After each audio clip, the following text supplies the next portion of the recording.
You good? Yeah, I got just a couple things, and then I'll answer any questions. First of all, obviously, it's another exciting signing day. I always look forward to this because really it's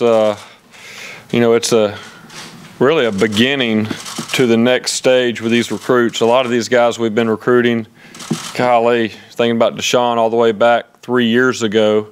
And so they've kind of been in that recruit period of their career with us, and now they're moving from recruit to player. And so that's always a fun transition and a fun time. But, you know, I'm always reminded on days like today that there are a lot more people that don't get the credit maybe that, you know, Coach Sweeney or myself or our coaches get for, you know, having success with these recruiting classes. There's a lot of work that goes into signing a class at the consistency that we have over the last 4 and 5 years. And so I just want to start off and briefly mention a few of these people, and then I'll answer any questions you have. First, our outgoing president, President Barker, did a great job in his leadership, and for us to be able to walk into a home and present a young man and his family with a top 21 public education means a lot, and I thank him for that. And then our incoming president, President Clements, he's a recruiter. It didn't take me very long to figure that out. He loves athletics and he loves recruiting. He's already been involved with several of our recruits, both 2014 and then also 2015. So he and his wife are going to be two of the best recruiters we have on our campus. Next, I want to thank our athletic director, Dan Radakovich. Coach Radakovich, you know, he gets it. And I think he has a great vision for not just the football program, but athletics and everything that Coach Sweeney and Thad and myself, Coach McCorvey, have gone to him, and Graham Neff, who works as the Chief Financial Officer. Whatever it takes for us to be successful in recruiting, they've been able to provide that for us. And so I want to thank him. And then also, obviously, IPTAY. Without IPTAY, we wouldn't be here, because basically what we're doing is we're handing out scholarships. And I think somewhere among the highlight videos and all the stars and the rankings, we forget that. And that's really a special part of today, is these young men are getting an opportunity to enroll at a great place like Clemson and be able to leave with a degree. And so without all of our boosters of IPTAY, we would not have this opportunity. So I want to thank them. Obviously, Coach Sweeney does an excellent job. I firmly believe he's one of the best recruiting head coaches in the country. We talk as a staff all the time. All we need to do is get the guys here and get them in front of Coach Sweeney, where he can get down and really have an opportunity to meet with them and their family.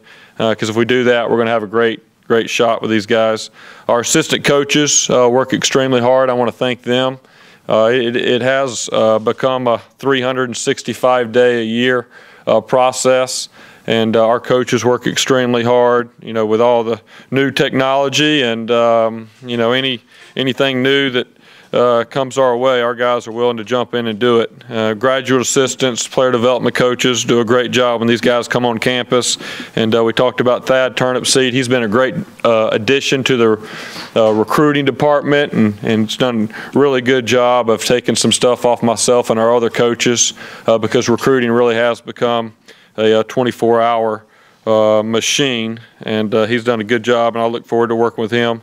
And then we've got a great support staff, and I think that is really important to our recruits and their families when they see that, you know, Coach Sweeney kind of has a village mentality, that it takes a village, you know, to raise a Tiger, and the support staff that Coach Sweeney has surrounded our players with is incredible. Woody McCorvey, Brad Scott, Mike Dooley, Andy Johnson, Jeff Davis, James Trapp, Daniel Bassett, and Don Munson.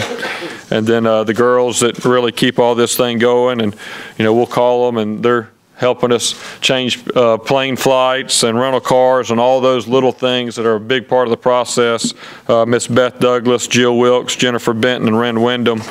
And then here on official visit and unofficial visit days. Coach Joey Batts and his strength staff do a great job. Danny Poole and the training room staff, Abe Reed and his group in the equipment room, Steve Duzan at Vickery Hall has been an awesome addition to our staff, and the people that work for him over there with football, Wayne Kaufman, Matt Lombardi, Ashton Henderson, and then I also want to point out Professor Colonel Sandy Edge. He shows up every week we have recruits. He's over here on a Saturday morning or Saturday afternoon. If it's 20 or just one, he's always there and does a great job, and I want to thank him. And then Rick Bagby and his video staff, our team pilots that we spend a lot of times with, James Allison, Dan Arblaster, Jason Williams. Gary Wade is someone working with facilities here that just does an excellent job. And, you know, I may call him at 11 o'clock at night and ask him if the next night he can have the lights on and turn them off for me at a certain time. And no matter what, he's always there to help. Also want to thank the student assistants that work in our office directly under Thad. They're always here and do an excellent job, and I think are really helping us take our recruiting to the next level. And then last and probably most important, and Coach Sweeney mentioned it in his talk, but our players are our best recruiters here at Clemson. You know, our players do an excellent job, and we just try to get guys on campus, let them spend time with our players.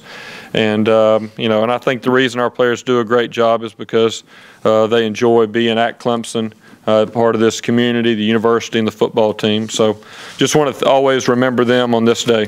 So with that, I'll open up the questions. Jeff, it seems like everybody you signed, you were expecting to sign, and you didn't really not sign anybody you were expecting to. I mean, can you ever remember a year like that? Yeah, it was strange. You know, I was at the basketball game last night, and a lot of people were asking me, why are you at the basketball game the night before signing day? And I said, well, one reason is when your five-star quarterback is already on campus, then you can sleep a little bit easier the night before signing day. But, you know, it is nice to have that. And I think it does speak to the fact that, you know, when you start getting ahead on cycles, you know, now, you know, this 2015 class is going to start coming together here pretty quickly, then, you know, you can stay ahead. And so there's less announcements. Obviously, if a few of these young men had waited until National Signing Day to do their announcement, you know, on ESPN, then there might have been a lot more fanfare with today. But really, that's not what it's all about. It's really about these guys making the best decisions for them, getting them committed, getting them here. And I think it says a lot about the character of the young men that we have signed, that they've stayed. A guy like Deshaun Watson, who's stayed committed to us the entire time for 3 years, being the #1 quarterback in the country. Every who's who coming through there, just trying to pull at him to get him to open it back up.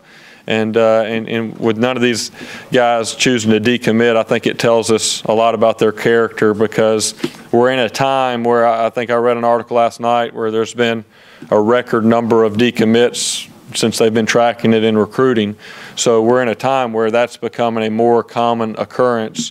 And, you know, we're very fortunate that our class is a little bit unique in that respect, that we've been able to hold that together. Whether you have a year like this where there isn't as much drama, or some years when you do, how difficult that is that as a recruiter when you might get a commit in September of last year and you do have to sweat it out because you just don't know until today? Yeah, there's positives and negatives to it, because whenever you do get a young man committed early, then all of a sudden those other 20 schools have one bullseye to attack, and they can all come at you and attack you, and they have time to try to throw out any flaws that you may have. But at the same time, you'd rather be in the lead, you know, so there's positives and negatives to it. But I think a lot of that happens. You had an opportunity to hear Coach Sweeney and kind of the way that he talks to our recruits when they want to commit. I mean, he really does try to talk them out of it, and he wants to hear some conviction in their voice that this is what they have decided that they want to do, and that it's not an emotional decision.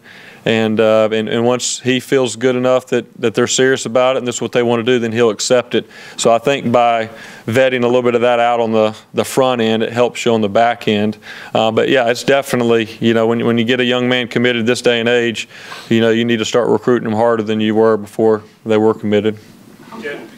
Because you had Deshaun for so long, Did he give you any anxious moments over these? Oh yeah. There's plenty of times, and that's, you know, with all the communication, and obviously there's plenty of media coverage on recruiting and people that spend, you know, it's their job to track these guys, and so you hear things from time to time, and so there's definitely moments with a lot of them that, you know, can kind of get close. But, you know, I think at the end of the day, you know, we felt very comfortable that Deshaun was going to sign at Clemson, and that all these young men that committed were ultimately going to sign here. And so you can't panic. You know, you can't just, you know, panic whenever you hear one story or whatnot. But, you know, I feel like we took the right guys' commitments at the right time.